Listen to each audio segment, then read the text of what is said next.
அறிவு சார்ந்த தலைவர் அவர்களே, இந்த மகாசபையிலே குழுமியிருக்கும் சிந்தனை சிறந்த பெரியோர்களே, அருள்நிதியர்களே, அருட்செல்வர்களே, தாய்மார்களே, உங்கள் அனைவருக்கும் எனது மகிழ்ச்சி, என்னுடைய வாழ்த்துக்கள். இன்முகம் என்பதை பற்றி சிந்திக்க இருக்கிறோம். அது எங்குமே தேடிப்பெற வேண்டியது இல்லை. நம்மிடம் இயல்பாக உள்ளது இன்முகம்தான். நம்மை சுற்றிலும் கோடி கோடி இன்பங்கள் அமைந்துள்ளன. இயற்கையின் பேராற்றலால ஒவ்வொன்றுமே நேச்சுரல் ரிதம் என்று சொல்வார்களே, அது போன்ற இயற்கை இனிமையோடு அணு முதல் கொண்டு அண்டையீராக முறை தவறாமல் இயங்கிக் கொண்டிருக்கிறது. ஒவ்வொரு பொருளும் அதன் அளவிலே அதனுடைய இயக்கத்தை நிகழ்த்தி கொண்டிருக்கிறது. அதையெல்லாம் மறந்து விட்ட போது, ரசிக்க தெரியாத போது நாம் முரண்பாடு அடைகிறோம் மனத்தினிடையே. அங்கேதான் வெறுப்புணர்ச்சியோ கவலையோ ஏற்படுகிறது. ஆசையை விட வேண்டியது அவசியமில்லை, வெறுப்பை விட்டால் அதுவே போதும் என்று ஒரு சூத்திரத்தில் நான் விளக்கியிருக்கிறேன். விருப்பத்தை ஒழித்துவிட முயல வேண்டாம், வெறுப்பை ஒழித்தால் அதுவே மேன்மை நல்கும் என்று. இந்த வெறுப்பு என்ற போது ஆயிரம் ஆயிரம் இன்பங்கள் இயற்கையினாலே படைக்கப்பட்டது நமக்காக. அவற்றையெல்லாம் விட்டு நம்மை ஒதுக்கி வைத்துக் கொள்கிறோம். அதிலெல்லாம் விட்டுவிட்டால் என்ன நட்டம் தானே. எந்தெந்த இடத்திலே இந்த வெறுப்பு ஏற்படுகிறது என்று பார்க்கிற போது, பிறர் செய்யும் காரியம் நமக்கு திருப்தியாக இல்லை, நான் ஏதோ நினைக்கிறோம், அதற்கு ஒத்தவாறு அவர் நடந்து கொள்ளவில்லை என்ற போது வெறுப்புணர்ச்சி ஏற்படுகிறது. உண்மையிலேயே அது அவரிடம் தவறா என்று சிந்திப்போமையானால், இந்த உலகிலே தவறு என்று கூறுவதற்கு ஒன்றுமே இல்லை. இயக்கத்தொடராக ஒவ்வொன்றும் ஒன்றன் பின் ஒன்றாக நிகழ்ச்சிகள் நடந்து கொண்டே இருக்கின்றன. நாம் என்ன நிலையிலே அறிவை வைத்துக் கொண்டு நின்று நோக்குகிறோமோ, நாம் நோக்கக்கூடிய கோணத்துக்கு தக்கவாறு நல்லதாகவோ கெட்டதாகவோ புரியும். அது நம்முடைய மனத்திலேதான் அது தவறு இருக்கிறதே தவிர, நாம் வெறுப்புணர்ச்சிக்குரிய பொருள் உலகத்திலே ஒன்றுமில்லை. ஒரு நாள் நான் தாம்பரம் ரயில்வே ஸ்டேஷன்ல இறங்கி நடந்து வெளியே சென்று கொண்டிருக்கிறேன். யாரோ மலம் கழித்திருக்கிறார்கள், அங்கே தெரியவில்லை, கொஞ்சம் இருட்டு, கால் செருப்போடு அழிந்து விட்டது. அவ ஒரு அசிங்கமான மன உணர்வு, வெறுப்புணர்ச்சி உண்மையிலேயே ஏற்பட்டது. அடுத்த நிமிடமே ஏன் இந்த வெறுப்புணர்ச்சி என்று கொஞ்ச நேரம் அந்த காலை நன்றாக புல்லிலே துடைத்து விட்டு, அதிலிருந்து அந்த வெறுப்புணர்ச்சி, அசிங்க உணர்வு, இதில் இருந்து என்னை மீட்டுக் கொள்வதற்காக அங்கேயே நின்று சிந்திக்கிற ஒரு காட்சி. இந்த மலமே பேசுவது போல, அப்பா ஏன் என்னை பார்த்து இவ்வளவு வெறுப்படைகிறாய்? மனமுள்ள உணவாக இருந்தேன், உன்னை போல ஒருவரிடத்துல சேர்ந்த போது, வெளிப்பட்ட போது இந்த நிலையோட வந்திருக்கிற. இப்படியே இருந்தாலும் இன்னும் 2-3 நாட்களுக்குள்ளாக நான் தூய்மை அடைந்து விடுவேன். ஆனால் நீ தூய்மை அடைவது எப்போ என்ற அகக்காட்சியாக இருந்தது. அப்பொழுது வெறுப்புணர்ச்சிக்கு என்ன காரணம்? எதுவோ நல்லது கெட்டது, இதுதான் சரி அதுதான் சரி என்று நாம் ஏதோ ஒரு முடிவு வச்சிருக்கோம். அந்த முடிவு தவறான முடிவாக கூட இருக்கலாம். அந்த முடிவுல இருந்து ஒப்பு நோக்கி பார்க்கிற போது நல்லதெல்லாம் கூட தீயதாக உணரும்.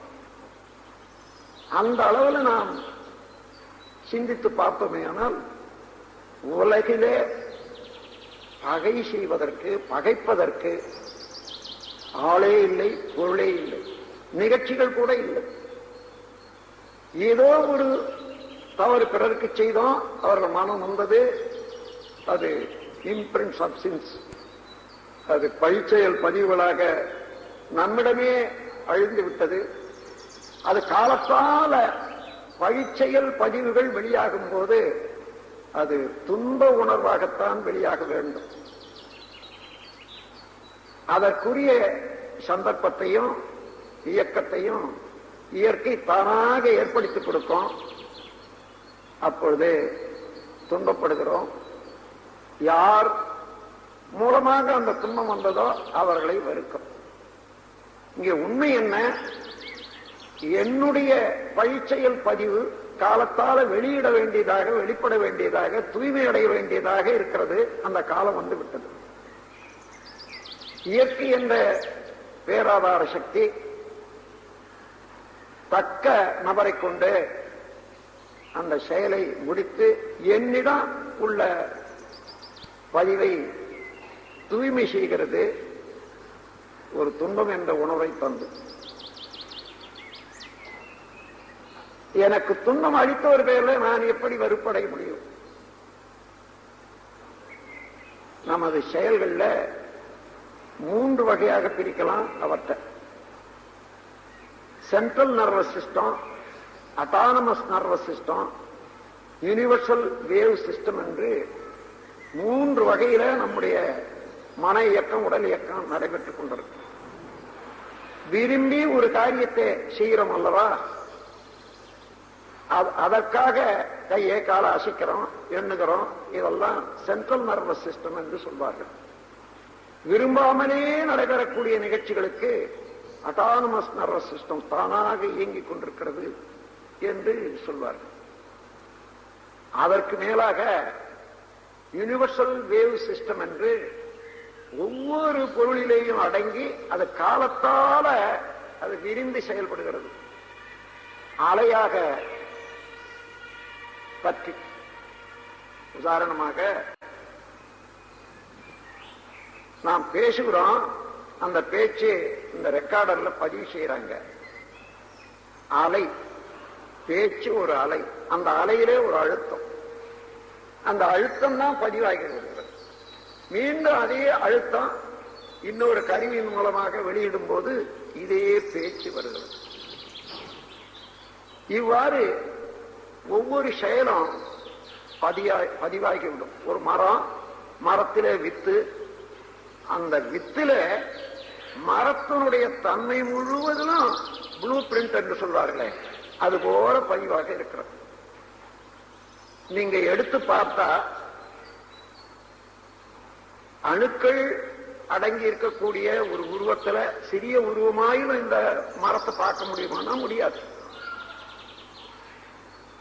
ஆனால் அதை விதையாக போட்டு விட்டா, அதாவது விதைச்சு விட்டா, தண்ணி ஊத்திட்டே வந்தீங்கன்னா முதல்ல மரம், செடி வரும், தண்டு வரும், கிளைகள் வரும். காலத்தால 2 வருஷம் 3 வருஷம் பொறுத்து பூ வரும், அதன் பிறகு காய் வரும், பழம் வரும். இவைகள் எல்லாம் எவ்வாறு அடங்கி இருந்தன, எவ்வாறு வெளிப்படுகின்றன என்றால் இதுதான் யூனிவர்சல் வேவ் சிஸ்டம். இது அட்டானமஸ் என்றோ சென்ட்ரல் நர்வஸ் சிஸ்டம் என்றோ சொல்வதற்கு இல்லை. எப்படி என்றால் விதைய போடுறோம், 10 விதமான விதைய போடுறோம் 10 தொட்டியில, அதுவே தண்ணி, அதுவே மண். ஆனால் ஒவ்வொரு மரத்துக்கும் அல்லது பூச்செடியாக இருந்த அந்த பூச்செடிக்கும் ஒவ்வொரு விதமான ரசாயன அமைப்பு, அதனுடைய பூக்களுடைய அமைப்பு, பேட்டர்ன், பிரிசிஷன், ரெகுலாரிட்டி என்ற முறையில ஒவ்வொன்றுக்கும் ஒவ்வொரு வித தன்மை இருக்கிறது. அது காலத்தால ஒவ்வொன்று வெளிவருகிறது. இங்கே எதை வைத்துக்கொண்டு இந்த தயாரிப்பு ஏற்படுகிறது என்றால் யூனிவர்சல் வேவ் சிஸ்டம் என்று இந்த பிரபஞ்சம் முழுவதிலும் இயங்கி பெற்ற பதிவுகள் ஆகாஷிக் ரெக்கார்டு என்று சொல்வார்கள். அந்த ரெக்கார்ட் படி இப்போ கம்ப்யூட்டர்ல ஒரு செய்தியோ ஒரு கருத்தையோ பதிவு செய்யறோம், மீண்டும் அது வெளியிடுகிறது. எல்லாவற்றையும் சேர்த்து மெமரி என்று கொண்டு போய் வச்சிடுறாங்க. மீண்டும் வேலை செய்து கொண்டே இருக்கும். எப்பொழுதாலும் தேவையான போது அப்படி சேர்த்து வச்ச மெமரியை கூட திரும்ப ரீகால் பண்றது ஒரு சிஸ்டம் இருக்கு. அது போன்று இந்த பிரபஞ்சத்திலே இருக்கக்கூடிய கோள்களுடைய அலையிலிருந்து வரக்கூடிய சக்தி, பூமி நடுமையத்திலிருந்து வரக்கூடிய சக்தி, இன்னும் காற்று, மற்ற உணவுகள், இவைகளில் இருந்து வரக்கூடிய சக்தியை கொண்டு ஒவ்வொரு செடியும் அதற்கு ஏற்ற வரையில எடுத்துக்கொள்ளும். எப்படி ஒரு ரோஜா பூ எடுத்துக்கொள்ளுங்க, அந்த ரோஸுக்கு என்ன ரசாயனங்கள் வேணுமோ, என்ன அணு மூலகம் வேணுமோ, அது வரையில அது தயார் செய்து கொள்ளுகிறது. அந்த மண்ணுல தண்ணியிலையோ இல்ல, அது அங்க இருக்கிறது அடிப்படையாக அணுக்கள் தான். இந்த மாற்றுக்கு உரிய சிறப்புகள் எல்லாம் அட்டானமஸ், அதாவது யூனிவர்சல் வேவ் சிஸ்டம் என்பதில் இருந்துதான் எல்லாமே நடைபெற்றுக் கொண்டிருக்கிறது. அதுபோன்று நாம் செய்த செயல்கள் உள்ளே பதிவாகி இருந்தாலும் அது செயல்படுவதற்கு இங்கேயே எல்லா பொருட்களும் இல்லை. அது செயல்படுவதற்கு இன்னொருவருடைய ஆற்றல் கொண்டு செயல்பட வேண்டியதாக இருக்கிறது. உதாரணமாக ஒருவர் மனம் வெதும்பி ஒருவருக்கு சாபத்தை கொடுத்து விடுகிறார், நீ பாம்பு கடிச்சு சாவணும் என்று. அது பதிந்து விடுகிறது. இன்னொருவருக்கு ஏதோ ஒரு நன்மை செய்து வைக்கிறார், அதுவும் பதிந்து விடுகிறது. எப்பொழுது உனக்கு எந்த கஷ்டம் வந்தாலும் எல்லாம் வல்ல இறைவன் அதை நீக்க அருள் புரிவாராக என்று அவர் மனம் குளிர அவர் வாழ்த்தி வைக்கிறார். எங்கேயோ போய்கொண்டு இருப்பார், அந்த காலம் வந்து விட்டது. அங்கே ஒரு பாம்புக்கு இவருடைய எண்ணத்திலே பதிந்த பதிவு ஒரு பாம்புக்கு இயக்க வேகமாகி நேரா குறுக்க வரும், அது மேல கால வைப்பாரு, கடிச்சுடும். அந்த வேலை அது முடிஞ்சது. பாம்பின் மேல பகை கொள்ள முடியுமா இங்க? அதன் பிறகு பாம்பு கடிச்சதை விஷம் ஏறிட்டு யாரோ இப்படி அப்படி அலைகிறார்கள். ஓ, அந்த விஷ வைத்தியர் இந்த ஊருக்கு வந்திருக்கிறாரு, அது 4வது ஊர்ல இருந்து, அவர் இங்கதான் தங்கி இருக்காரு இன்னார் வீட்டுல என்று ஒருத்தர் சொல்லுவார். உடனே அவரை போய் அழைச்சிட்டு வராங்க. அது சரியாக விஷம் முறிய மருந்து கொடுத்தாயிடும். இங்கே ஏற்பட்ட பதிவு அது செயல்படுவதற்கு விரிந்த ஆற்றல் உள்ள பிரபஞ்சம் முழுவதும் விரிந்து இயங்கிக் கொண்டிருக்கக்கூடிய ஒவ்வொரு அணுவிலும் அறிவாக பேட்டர்ன், பிரிசிஷன், ரெகுலாரிட்டி என்ற பேரறிவாக இயங்கிக் கொண்டிருக்கக்கூடிய இயற்கை எந்த இடத்திலே யாருக்கு என்ன வேணுமோ அதை அவ்வாறே சேர்த்து கொடுக்கக்கூடிய செயலுக்கு கொண்டு வரக்கூடிய ஆற்றல் இறையருள் இருக்கிறது. இங்கே பாம்பின் மேல பகை கொள்வதோ அல்லது வைத்தியரை பாராட்டுவதோ மாத்திரம் போராது. அதற்கு மூலமாக ஒரு வினையின் தொடராக, செயலின் தொடராக விளைவு வந்து கொண்டே இருக்கிறதே இது இயற்கையில. அதை தெரிந்து கொண்ட போது அமைதி கொள்ள வேண்டியதுதான். நான் தெரிந்தோ தெரியாமலோ ஒரு தவறு செய்தேன், அந்த தவறு இன்று துன்பமாக வந்து அது திருத்தம் செய்யப்பட்டு விட்டது என்ற போது, வலுவு கழிந்த போது என்ன பாராட்டத்தான் வேண்டும். அதே போல ஒருவர் துன்பம் செய்து விட்டார் என்றால் அவர் மேல குற்றமே இல்லை. என்னுடைய குற்றம், என்னுடைய பதிவு, இன்று வெளிப்பட வேண்டியதாக இருக்கிறது. அவர் மூலமாக வெளியாகிறது. அவரை இந்த யூனிவர்சல் வேவ் சிஸ்டம் என்று இறையருள் திருவருள் என்று சொல்வார்களே, அந்த நிலையில அது தூண்டிவிட்டு அந்த துன்பத்தை எனக்கு ஏற்படுத்தி இருக்கிறது. அதுக்கு காரணம் நானே தான். எங்கே அவரை போய் பகைத்தோ அவரிடம் வெறுத்து கொண்டோ என்ன ஆகும்? தேவையே இல்லை. அதற்கு பதிலாக என்னுடைய பதிவை நீக்கி என்னை தூய்மை செய்வதற்கு இறையருள் அந்த மனிதனை உபயோகப்படுத்திக் கொண்டதல்லவா? அவன் பாக்கியசாலி, அவன் வாழட்டும், வாழ்க வளமுடன், வாழ்க வளமுடன் என்று இதுதான் எதிரிகளை கூட வாழ்த்த வேண்டும் என்று வள்ளுவனார் கூறியிருப்பது. துன்பம் செய்தாலும் கூட அவருக்கு நன்மையே தான் செய்யணும். காரணம், துன்பம் செய்தது அவன் அல்ல, அதற்குரிய காரணம் நானே தான். இப்ப அவன் துன்பம் செய்யவில்லை, சரியாக பார்க்கிற இடத்துல எனக்கு நன்மை தான் செய்திருக்கிறான். அடங்கி இருந்த ஒரு அழுக்கை துடைத்து விட்டான், அவன் வாழ்க. இந்த மாதிரி இயற்கையினுடைய பேர அருள பிரபஞ்சம் முழுவதும் நிரம்பி ஒவ்வொரு அணுவிலும் அறிவாக இயங்கிக் கொண்டிருக்கக்கூடிய அதே ஆற்றல் எல்லா பொருளிடத்திலும் இருக்கிறது. அவரவர்களுடைய வினைக்கு தக்கவாறு காலத்தோட அதனுடைய விளைவுகளை கொண்டு வந்து சேர்க்கக்கூடிய ஆற்றல் திருவிளையாடல் என்று சொல்வார்கள். அந்த நிலையில நீங்கள் கவனித்து பார்ப்பீர்களே ஆனால் ஒவ்வொரு நிகழ்ச்சிக்கும் நாம் நேரடியாக காரணத்தை கண்டுபிடிக்கக்கூடிய அளவுக்கு அண்மையிலே நிகழ்ச்சிகள் இருந்தா கண்டுபிடிக்கலாம். இல்லையானா உண்மையிலேயே இந்த உண்மையை உணர்ந்து கொள்ளலாம். அதைதான் அது அதிர்ஷ்டம் என்று சொல்வார்கள். திருஷ்டம் என்றால் தெளிவாக பார்க்கக்கூடியது, அதிர்ஷ்டம் என்றால் தெளிவாக புலன்கள் மூலமாக உணர முடியாது, ஆனால் நடைபெற்றுக் கொண்டிருப்பது. அதை அதிர்ஷ்டம் என்ற வார்த்தையினால சொல்வார்கள். அந்த முறையில சரியாக நாம் கவனிக்குமிடத்து உலகிலே குற்றவாளி யாருமே இல்லை. ஒரு குற்றவாளியே இருக்கிறான் என்று நீங்கள் இன்று அவனை குற்றம் சாட்டலாம் நீதிமன்றத்தில்.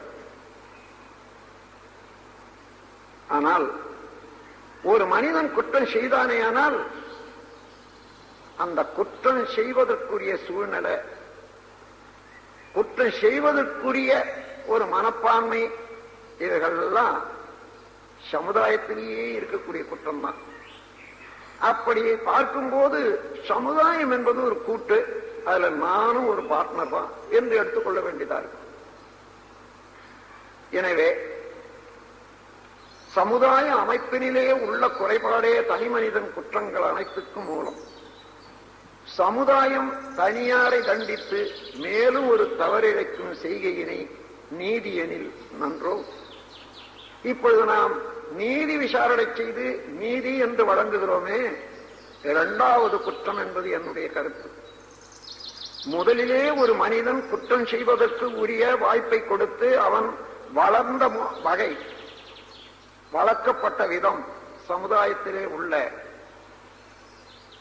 ஒரு அமைப்பு, குற்றம் செய்வதற்கு தூண்டிய காரணம் கூட சமுதாயத்தில் உள்ள அமைப்பு தான். அப்படி அவன் குற்றம் செய்த பிறகு அவன் மாத்திரம் குற்றவாளி என்று தண்டிப்பது இரண்டாவது குற்றம். குற்றவாளிக்கு உணர்த்துவது தவறில்லை. அதே நேரத்திலே இந்த குற்றத்துக்கு காரணமான சமுதாயம் திருந்த வேண்டும் என்று அந்த தண்டனை அளிப்பவர்கள் அதற்கு ஒரு தீர்ப்பு எடுத்துக்கொண்டால் அப்பொழுதுதான் நீதி என்பது செழிக்கும். ஆனால் அது இல்லை.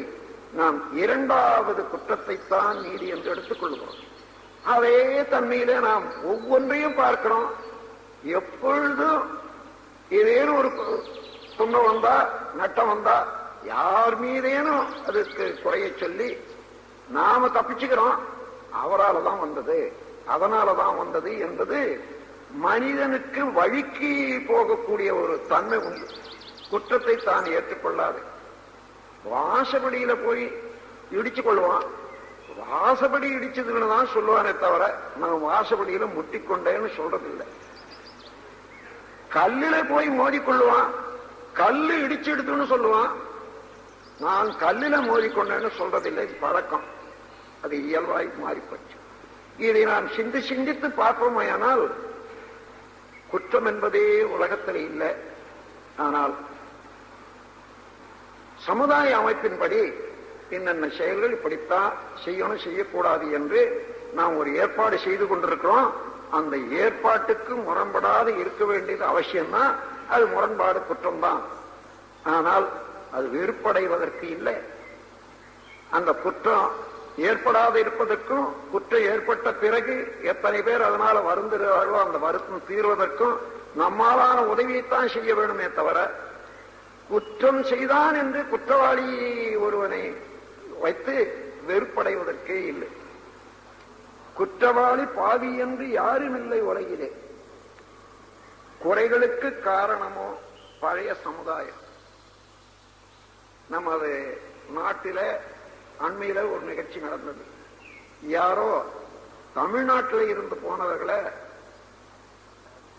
கர்நாடக நாட்டில் யாரோ ஒரு அடிச்சுட்டாங்களாம். அதன் பிறகு அந்த நாட்டில் இருந்து நம்ம நாட்டுக்கு வந்த ஒரு கர்நாடக பேர் வழிய இங்க தமிழ்நாட்டில தான் அடிச்சுட்டான். என்ன காரணம்? எங்காலும் அங்க வந்து அடிச்ச இல்லையா, அதனால இங்க அங்க அடிச்சவனுக்கும் அடிபட்டவனுக்கும் இங்க அடிச்சவனுக்கும் அடிபட்டவனுக்கும் என்ன சம்பந்தம் பாருங்க. இந்த அளவுல தான் நம்முடைய குற்றச்சாட்டு இருக்கிறது. அதே போலதான் நாம் எந்த குற்றமும் இப்படி சம்பந்தம் இல்லாததை நாம் சம்பந்தமாக்கி கொண்டு குற்றம் குற்றம் குற்றம் என்று நேரடியாக நல்லதெல்லாம் கூட அதில் உள்ள நன்மை உணராத குற்றம் குற்றம் என்று சொல்லி குற்ற உணர்வு அதிகமாக ஆக நமது உள்ளுணர்வும் மேலாக உள்ள இயங்கிக் கொண்டிருக்கக்கூடிய புறமனமும் வேறுபட்டு இணைப்பு இல்லாத தவித்துக் கொண்டிருக்கிறோம். எந்த இடத்துல அமைதி வறுமை என்றால் உள்ளுணர்வும் வெளியில் இருக்கக்கூடிய இயக்கமும் ரெண்டும் நடைபெறணும், ஒன்றா இருக்கணும். உதாரணமாக ஒரு குற்றம் செய்த ஒருவனை நீதிமன்றத்தில் நிற்க வைத்து, அப்பா ஏன் இந்த குற்றம் செய்தாய் என்று நீதிபதி கேட்கிறார். நான் செய்யவே இல்லைங்க, சும்மா சொல்றாங்க. ஆனால் செய்தவன் அவனாக இருந்தாலும் கூட அந்த தண்டனைக்கு பயந்து அம்மாதிரி சொல்லுகிறான் என்ற போது முனையில் இருக்கக்கூடிய மனம் என்ற நிலையில இன்ப துன்பத்துக்கு கட்டுப்பட்டது, பயப்பட்டது, அது இல்லை இல்லை என்று சொல்லுகிறது. ஆனா உள்ளே அவன் செய்தது குற்றம் கொஞ்சமாயிலும் மறுக்க முடியுமா? அதை மாற்ற முடியுமா? அதை மறுக்கவே முடியாது. அது பாட்டுக்கு சொல்லிட்டு தான் இருக்குது. நான் என்ன நகரத்தை செய்தேன், இங்க போனேன், இங்க அடிச்சேன் என்றது உள்ள இருந்துகிட்டே தான். இப்படி உள்ளுணர்வுக்கும் வெளியில உள்ள பேச்சு அல்லது செயலுக்கும் வேறுபட்டு இருக்கக்கூடிய வரையில மனிதனுக்கு அமைதி என்பது கிட்டார். அந்த அமைதி ஏற்படும் வரையில உடலும் உள்ளமும் நன்றாக ஆரோக்கியமாக இருக்க வழியே இல்லை. ஒவ்வொரு நிமிடமும் இந்த வெளிப்புறம் உட்புறத்துக்கு இரண்டுக்கும் ஷார்ட் சர்க்யூட். இந்த ஜீவகாந்த அலையில பொருந்தா உணர்வாகி அது நரம்புகளையும் பாதிக்கும், இன்னும் மூளையும் பாதிக்கும், உடல்ல உள்ள செல்களையும் பாதிக்கும். அதனால்தான் ராமலிங்க பெருமாள் சொல்றாரு, உள்ளொன்று வைத்து புறம் ஒன்று பேசுவார் உறவு களவாமை வேண்டும் என்று. அந்த உள்ளொன்று வைத்து புறம் ஒன்று பேசும்போதே வெறுப்புணர்ச்சி தான் அதிகமாக இருக்கும். எப்பொழுதுமே உண்மை உணர்வு வராது. ஆனால் எல்லாம் இறைவனுடைய கூற்று. அவர்களுடைய அறிவு இருக்கிறது, தேவை இருக்கிறது. ஆங்காங்கே அவர்கள் இருக்கக்கூடிய நிலைமைக்கு தகுந்தவாறு செயல்களை செய்து கொண்டிருக்கின்றார்கள். அந்த செயல்களை மாற்றி நல்ல முறையிலே அவர்கள் செய்வதற்கு யார் யார் தயாராக இருக்கிறார்களோ அல்லது யாராருக்கு எந்தெந்த உதவி வேணுமோ, என்னால் என்ன செய்ய முடியும் அதை செய்வேன் என்று உதவி செய்வதோடு உதவி செய்வதற்கே தன்னை ஆளாக்கி கொண்டு தயாராக இருந்தால் குற்றவாளி என்பதே இல்லவே இல்லை.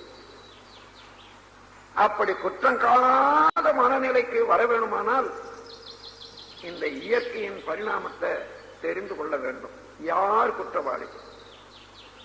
திருடுவதற்கு சந்தர்ப்பம் கிட்டிடாமல் திருடனவன் நல்லவனாய் இருப்பதுண்டு. திருடியே பிழைப்போனின் செயலை மற்றோர் தெரிந்து கொள்ளும் வரையில் அவனும் யோக்கியன். திருடாத உத்தமனும் சந்தேகத்தால் திருட்டு குற்றம் சாட்டப்படுவதுண்டு.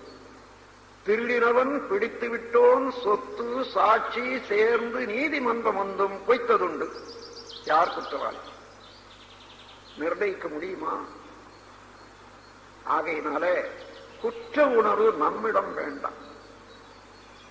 சட்டம் இருக்கிறது, சட்டத்தின் கீழே குற்றங்கள் காணப்படுகின்றன. ஆனால் அந்த குற்றத்தை போக்குவது யார்? குற்றவாளிகளை யார் தண்டிக்கிறாங்கன்னு பார்த்தா குற்றமற்றவனாக இருந்து தண்டித்தா பரவாயில்லையே. அது இந்த உலகத்தில் நடக்கக்கூடிய நிகழ்ச்சியா? மூன்றாவது குற்றம். முதல்ல தனி மனிதன் குற்றம் செய்வதற்குரிய வாய்ப்பை அளித்த சமுதாயத்துக்கு அது ஒரு குற்றம்.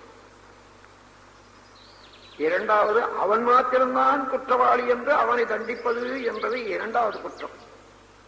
இன்னொரு குற்றவாளி அவனை விட மேலான அதிக கடும் குற்றவாளிய அவனை தண்டிக்க செய்கிறது இருக்குது.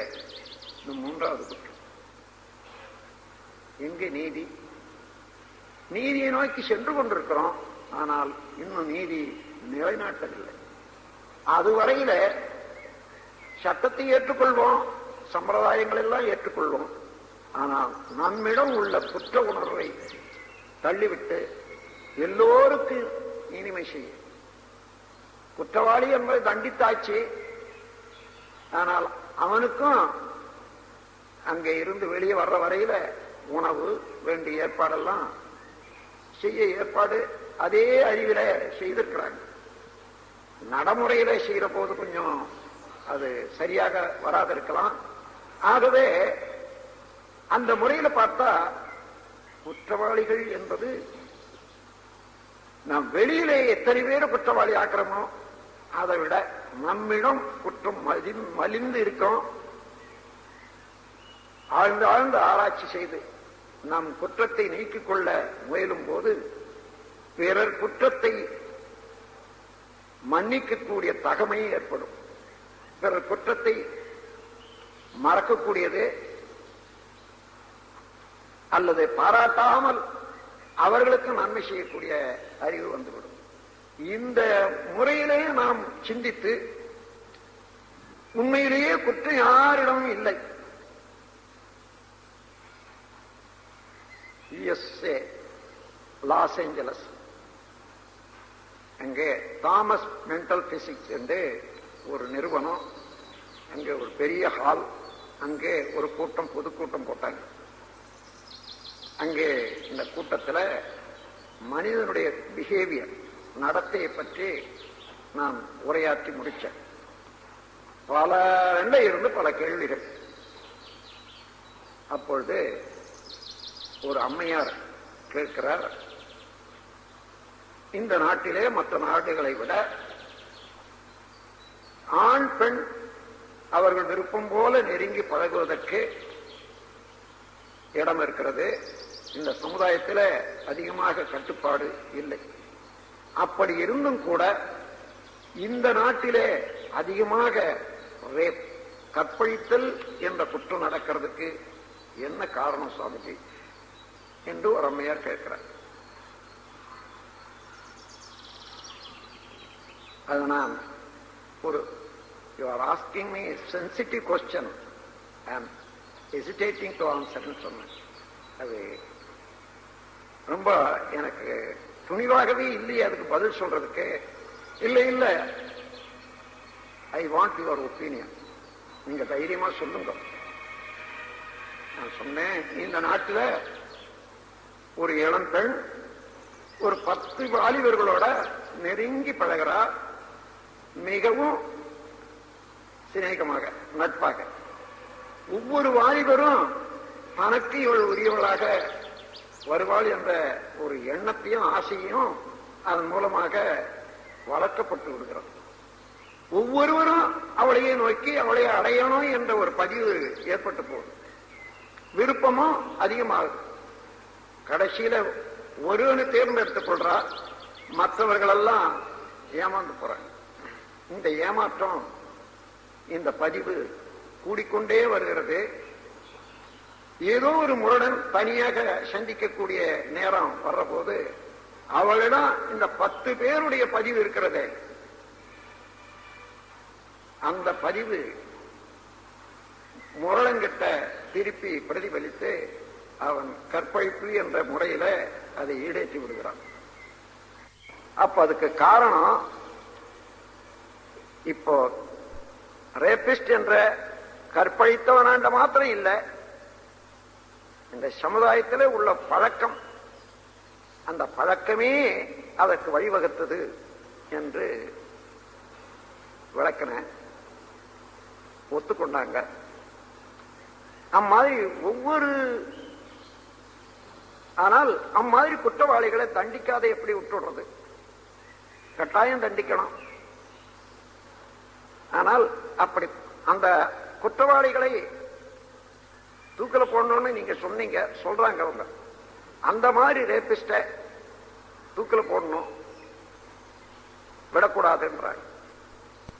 அந்த மாதிரி குற்றவாளிகளை தூக்கில போடுறதுன்னா இந்த உலகத்துல நான் சுமார் ஒரு 50% ஆள் தான் நிற்கும். 50% தூக்கில போட வேண்டியது இருக்கு நாளைக்கேன்னு சொன்னேன். இல்ல இல்ல, அது அப்படியே இல்லை, அப்படி ஆகாதுன்னு. ஆனா கற்பழித்தல் என்றதுக்கு ஒரு அர்த்தம் என்னன்னு கேட்டேன்.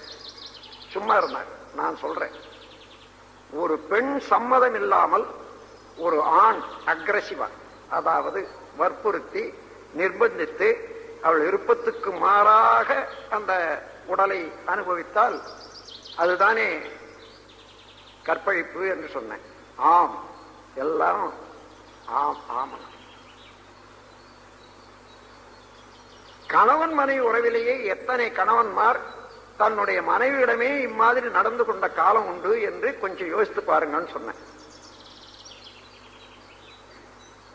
அப்போ எல்லோருமே அப்படி பெண்ணுக்கு விருப்பமில்லாது நிர்பந்தப்படுத்தி உடல் உறவு கொண்டது கற்பழிப்பு என்றது ஒத்துக்கொண்டா எத்தனை பேர் இப்ப நாளைக்கு தூக்குக்கு போகணும்?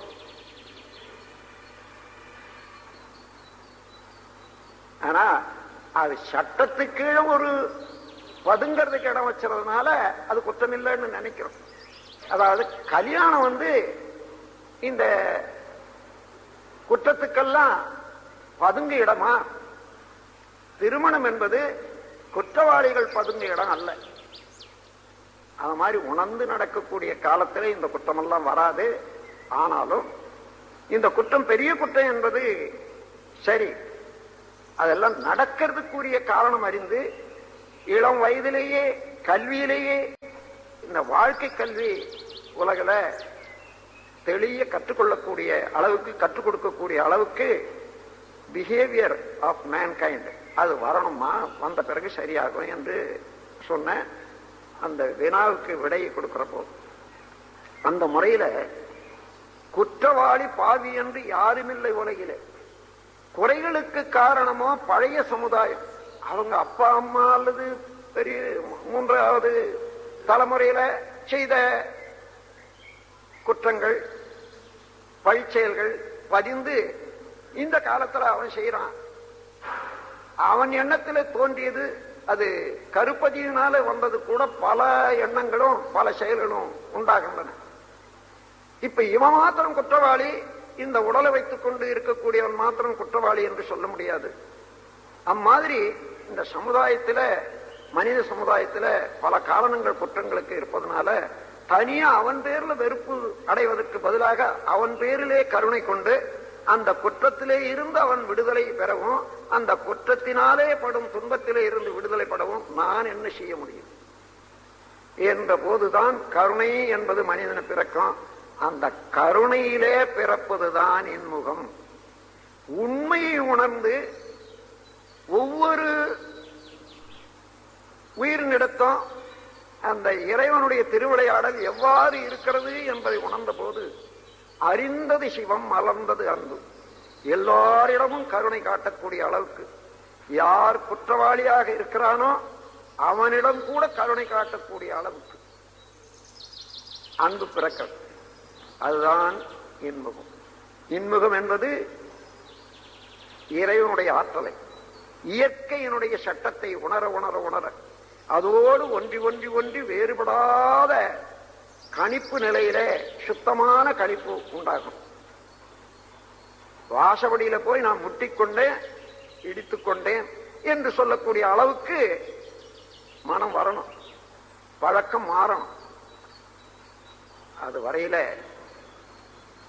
நாம் உஷாராக இன்முகத்தை கொள்ள வேண்டும். இன்முகத்தினால உடலுக்கும் உயிருக்கும் இடையே ஒரு நட்பு, இனிமை ஓங்கும்.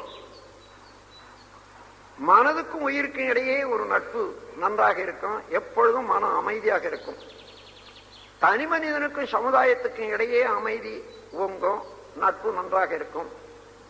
இயற்கையினுடைய சட்டம் ஒன்று இருக்கிறதே, எதை செய்தாலும் அதற்குரிய விளைவு உண்டு என்று அதை உணர்ந்து செய்யக்கூடிய அறிவு வர்றபோது அறிவுக்கும் இயற்கைக்கும் பொருத்தமாக இனிமையாக இருக்கும். இந்த நிலையில அந்த மனிதனுடைய மனம் எப்படி இருக்கும் பாருங்க, இனிமையாகவே இருக்கும், இன்முகமாகவே இருக்கும்.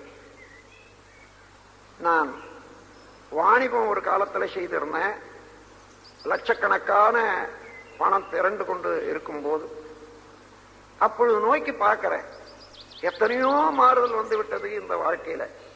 இன்று இப்படி பணம் பிறழுகிறது, இது எங்க போய் நிற்கும், எவ்வளவு நாளைக்கு இருக்கும் என்று நோக்கி பார்க்கிறேன். அப்பொழுது என் ஜனனம் என் மரணம் இரண்டையும் யான் அறியேன். யாருக்குமே ஜனனமும் தெரியாது, மரணமும் தெரியாது, தெரிய போறது இல்லை. தெரியாத நிலையில அறிவு இருக்கிற போதுதான் ஜனனம் உண்டாகுது, மரணமும் மறந்து போன பிறகுதான் மரணம் உண்டாகுது. என் ஜனனம் என் மரணம் இரண்டையும் யான் அறியேன், எனினும் அவ்விருநிகழ்ச்சி என் உளத்தில் கொண்டே பொன் முதலாய் பொருள் அனைத்து இட்டுகின்றேன். இவற்றை புவி வாழ்வின் இயல்பு ஒக்க பொது நலமே கருதி நன்மையனும் வழிகளிலே வைத்து செலவாக்கி நச்சமயம் வாய்க்குமெனில் அனைத்தையும் அழிப்பேன். இன்முகமும் எளிமையுமே எனது செல்வம், வீடோ ஏகவெளி என்று எண்ணி யான் துறவு கொண்டேன் என்று பொருட்கள் பெருகி வெள்ளம் போல பெருகி வந்த காலத்துல சிந்தனை செய்து எடுத்த முடிவோடு வந்த கவி உலக சமாதானம் என்ற நூல்ல 1957 வெளிவந்த நூல் அது. அந்த நூல்ல இருக்கிறது. இப்போ அந்த நூல் இருந்தா பாருங்க. அதுக்கு காலம் வந்த போது அதே போன்று அவ்வளவு பணம் தொகை எல்லாம் நல்ல முறையில நிறைவு செய்து இப்பொழுது உங்க முன்னால நான் இருக்கிறேன். அன்றைக்கும் இனிய முகம்தான், இன்றைக்கும் உங்களோடு இனிய முகத்தோடு இருக்க முடிகிறது. உண்மை உணர்வு பெறும் போது இனிமையான உணர்வு தான் இருக்கும். நோயிலிருந்து மீட்டுக் கொள்ளலாம், மனநோயிலிருந்து மீட்டுக் கொள்ளலாம், உடல் நோயிலிருந்து மீட்டுக் கொள்ளலாம். அது மாத்திரமில்ல, இன்முகம் என்ற ஒன்றை ஒருவரை நாடி சுற்றிலும் இருக்கக்கூடியவர்கள் எல்லாம் சொந்தக்காரர்களாக அவருக்கு உரியவர்களாக மாறிவிடுகிறார்கள். இன்முகம் இல்லையே பகை என்ற உணர்வு இருந்தால் எல்லாருமே பகைவர்களாக, சொந்தம் என்பது ஒரு வார்த்தை அளவில் இருக்குமே தவிர உண்மையான உணர்வுல சொந்தம் பாராட்ட முடியவே முடியாது.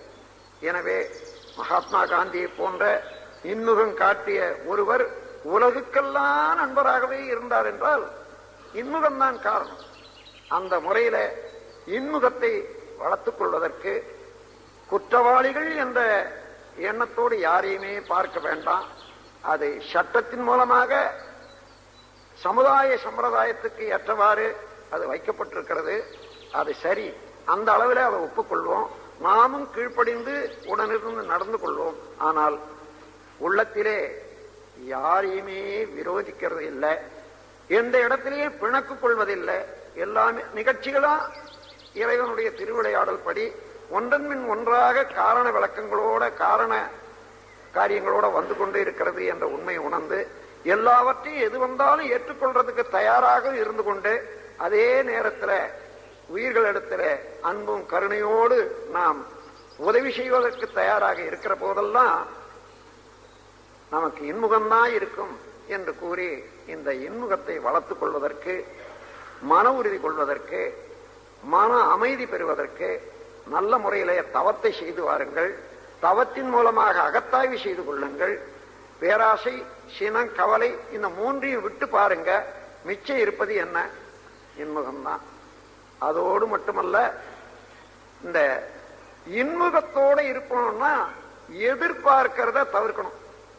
நாம எந்த நேரமும் நமக்கு தெரிஞ்சவங்க 4 பேர் இருந்தா அவர் இப்படி செய்யணும், இவள் இப்படி செய்யணும், இவர் இதை கொடுக்கணும், என்னுடைய கருத்தை இவர் இப்படி ஒத்துக்கொள்ளணும் என்று எப்பொழுதுமே அவர்கள் நமக்கு அடங்கி இருக்க வேண்டும் என்ற எண்ணத்திலேயே நம் விருப்பம் போல நடக்க வேண்டும் என்ற எண்ணம் வச்சிருக்கோமே, இந்த எதிர்பார்ப்பு அடியோட விட்டுவிடும்.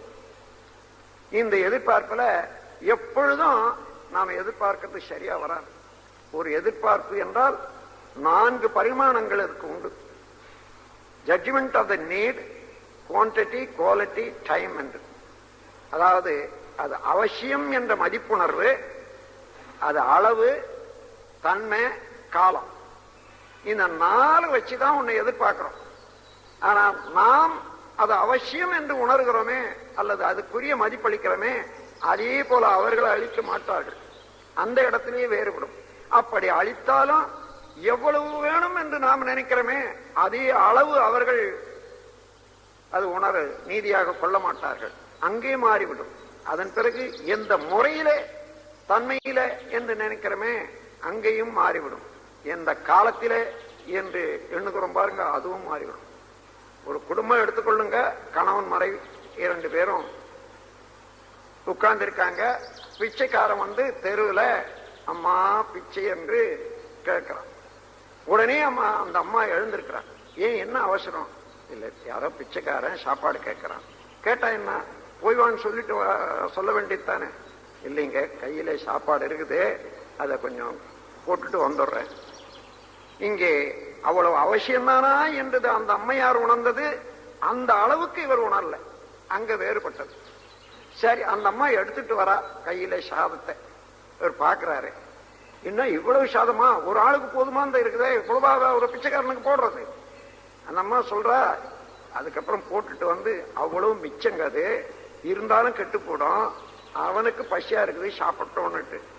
இப்போ அளவுல வித்தியாசம். இவருடைய கருத்துக்கும் அந்த அம்மாவுடைய கருத்துக்கும் அந்த அளவுல வித்தியாசம். அதாவது judgement of the need, quantity, quality. எடுத்துட்டு போனா, அம்மா இந்த சாதத்தை வச்சுக்கிறதுக்கு வாங்கறதுக்கு இல்லையம்மா ஒன்னும். உடனே உள்ள வந்தா ஒரு இலையை எடுத்துட்டு ஓடுறான். ஏன் இலையை எடுத்துட்டு போற? இல்லைங்க, அந்த பிச்சைக்காரன் கையில ஒண்ணும் வச்சில்ல, அது துணியை விரிச்சு கொட்டிட்டு வருவியா, நீ இலை எடுத்துட்டு போவியா என்று சொல்லுவோம். இங்கே தன்மை வேறுபாடு. அதன் பிறகு முதல்லயே காலம். இப்ப என்ன, எல்லாம் சாப்பிட்டாகட்டும் போடுறேன்னு சொல்லி போய் வாயா, போய் எல்லாம் சுத்திட்டு வரும்போது வான்னு சொல்ல வேண்டித்தானே என்றாரு. இல்லைங்க, இப்போ போட்டாதான் அவன் நாம அப்புறம் தூங்குற போது வந்து கேட்டான்னா நாம என்ன பண்ண முடியும்?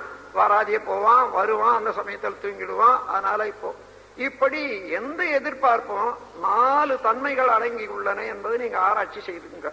ஜட்ஜ்மெண்ட் ஆஃப் த நீட், நாம் இது சரி என்று உணர்றோமே, அங்கேயே ஒன்று இருக்கிறது. அதன் பிறகு குவான்டிட்டி, அளவு, அது தன்மை, அதுக்கு காலம். இந்த 4ஆல வேறுபடும். ஆளுக்கு ஆள், இடத்துக்கு இடம், நேரத்துக்கு நேரம். ஆகவே எப்பொழுதும் நாம் எதிர்பார்க்கிறது அதே போல வராது. எதிர்பார்த்து விட்டோம் என்று சொன்னா நம்ம மனத்தால ஒரு எல்லை கட்டி கொள்றோம், விலங்கு போட்டுக் கொள்றோம். அது நீதியாக சரியாக என்ன நடக்கணுமோ வரும்போது ஏற்றுக்கொள்ள முடியாத தவிர்க்கிறோம். மனம் உடையுது, இடிபடுது. இப்படி ஒவ்வொரு நாளைக்கும் இந்த எதிர்பார்ப்பிலேயே ஏமாற்றம் அடைந்து அடைந்து அடைந்து இடிபடுவது மனம் என்னைக்கு அமைதி பெற முடியும், என்றைக்கு சிந்தனை உயர முடியும் எண்ணி பாருங்க. ஆகையினால எதிர்பார்ப்பதை அடியோடு விட்டுவிட வேண்டும். என்ன இதுவரையில நான் என்னென்ன செய்து இருக்கேன், எனக்குரியது வந்து கொண்டுதான் இருக்கும். ஒவ்வொரு செயலுக்கும் விளைவு உண்டு. அந்த விளைவு தக்க காலத்துல வந்தே ஆகும். இதுதான் இயற்கையினுடைய நியதி. ஆகையினால எனக்கு இது கட்டாயம். எனக்கு வரக்கூடியது நான் எதிர்பாராது இருந்தால் வராது நிற்காது, வரும். ஆகையினால வர்றது வரட்டும். எது வந்தாலும் ஏற்றுக்கொள்வதற்கு நான் தயாராக இருப்பேன்.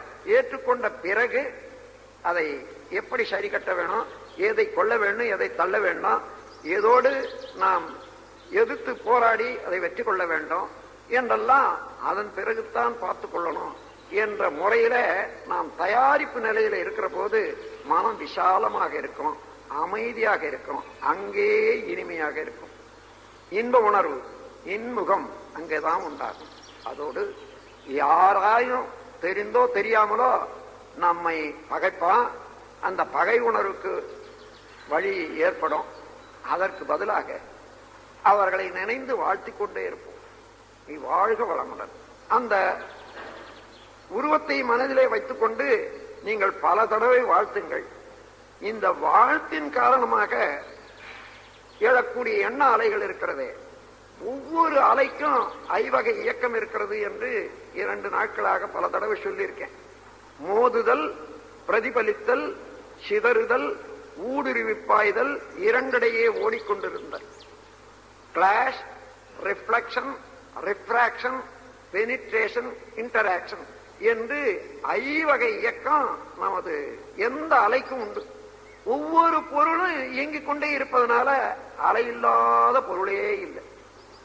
ஆகையினால நம்முடைய உடல்ல உடல் இயக்கத்தினாலேயும் அல்லது எண்ணெய் இயக்கத்தினாலேயும் அது அலைகள் வந்து கொண்டே இருக்கும். எந்த அலை எங்கிருந்து வந்தாலும் அந்த எங்க இருந்து வருகிறதோ அங்கு உள்ள தன்மை முழுவதும் அந்த அலையில இருக்கும். இந்த அலை எந்த பொருள் மீது மோதுகிறதோ அந்த பொருளின் தன்மைக்கு ஏற்ப இந்த பொருளின் தன்மையை அங்க தூண்டிவிடும். இதுதான் எண்ணத்தினுடைய எண்ண அலையினுடைய இயல்பு. அதனால நாம் என்ன எண்ணுகிறோம், அவர்கள் வாழ வேண்டும் என்று எண்ணுவோம். இரண்டிடையே ஓடிக்கொண்டிருக்கக்கூடிய உயிராற்றல் அலை, இது அவர்களுக்கு நன்மை பயக்கும். நாம் நல்லது என்று எண்ணும் போதே நல்ல அலை நம்முடைய உடல்ல வீசும். இந்த உடல்ல வீசக்கூடிய அலை உடலையும் சுத்தம் பண்ணும், உள்ளத்தையும் சுத்தமாக வைத்துக் கொள்ளும். ஆகவே வாழ்க வளமுடன் வாழ்க வளமுடன் என்று பிறரை வாழ்த்திக் கொண்டிருக்கும் போது கூட நாம் வாழ்ந்து கொண்டிருக்கிறோம். நமக்கு உடலிலேயும் உள்ளத்திலேயும் ஒரு அமைதி ஏற்படுகிறது. அமைதி அலை இன்றி வாழ்க என்று சொல்ல முடியாது. வாழ்க என்று சொல்லும் போது அமைதி அலை நம்மிடமே வந்து சேர்ந்துவிடும். இந்த அமைதியிலே அலை யாரை நோக்கி செலுத்துகிறோமோ அவரிடம் சென்று ஊடுருவி நாம் 2 பேருக்கிடையே பல தடவை ஓடும் போது அவர்களையும் நம்மையும் ஒன்றிணைத்து விடும். நீங்கள் என்ன எண்ணுகின்றீர்களோ அதை அவர்கள் செய்வார்கள். அவர்கள் வெறுப்புணர்ச்சி கொண்ட போதிலும் கூட சரி, அந்த வெறுப்புணர்ச்சி விட்டு நட்புணர்ச்சியோடு வந்து அவர்களே வந்து ஐயா நான் செய்தது தவறு, மன்னித்து விடுங்கள் என்று கேட்கக்கூடிய அளவுக்கு எத்தனையோ சம்பவங்கள் நிகழ்ந்ததை நாம் பார்க்கிறோம். ஆகவே அந்த முறையிலே வாழ்த்தி வாழ்த்தி வாழ்த்தி வாழ்த்தி பகைமையை போக்கி இன்முகம் காணலாம் என்று கூறி, இன்முகத்திற்கு நாம் செய்ய வேண்டிய கடமையெல்லாம் முதலிலே குற்றம் என்பது இல்லை என்பதை உணர்ந்து கொள்வதற்கு இயற்கை நீதியை காண வேண்டும், சமுதாய அமைப்பை காண வேண்டும், மனிதனுடைய மனதின் தன்மையை உணர்ந்து கொள்ள வேண்டும். அந்த இடத்துல இருந்து நான் எந்த நிலையில இருந்து என்னை ஒரு கட்டு போட்டுக் கொண்டு அங்கே நோக்கி பார்த்து ஏற்றத்தாழ்வு இருப்பதாக தவறாக உணர்கிறேன் என்று நம்மையும் தெரிந்து கொள்ளலாம். அதன் மூலமாக தெரிந்து கொண்ட பிறகு அதை தவறான கணிப்பு இல்லாமல் வரும்போது இன்முகம் ஏற்பட்டுவிடும். அதன் பிறகு பிரபஞ்சத்தில் எல்லா பொருளும் அறிவுடைய பொருட்களாகவே இருக்கின்றன. அந்தந்த நிலையிலே அது சரியாகத்தான் இயங்கிக் கொண்டிருக்கிறது. ஒன்றன் பின் ஒன்றாக இயக்கங்கள். அதுல நான் அவரோடு என்ன செய்ய வேண்டும், என்னுடைய உதவி அதுக்கு என்ன செய்ய முடியும் என்று தெரிந்து எப்பொழுதுமே உதவி செய்ய தயாராக இருந்தால் இன்முகம்தான் உண்டாகும். கடைசியாக வாழ்த்திக் கொண்டே இருப்பது, நம்மை தெரிந்தோ தெரியாமலோ வெறுக்கிறார்கள், எதிரிகளாக பாவிக்கிறார்கள் என்று சொன்னால் அந்த இடத்துல மனதில் ஒரு அன்கம்ஃபர்டபுள் ஃபீலிங், ஒரு மாதிரியான உணர்வு தான் வரும். அதை மாற்றி அமைப்பதற்கு அவரை நினைந்து வாழ்த்த வாழ்த்த வாழ்த்த வாழ்த்த அதையும் மாற்றிவிடலாம். இன்முகமே எப்பொழுதும் நமது சொத்தாக்கி கொள்ள வேண்டும், கொள்ளலாம் என்று கூறி என்னுடைய உரையை முடிக்கிறேன். வாழ்க வளமுடன், வாழ்க வளமுடன், வாழ்க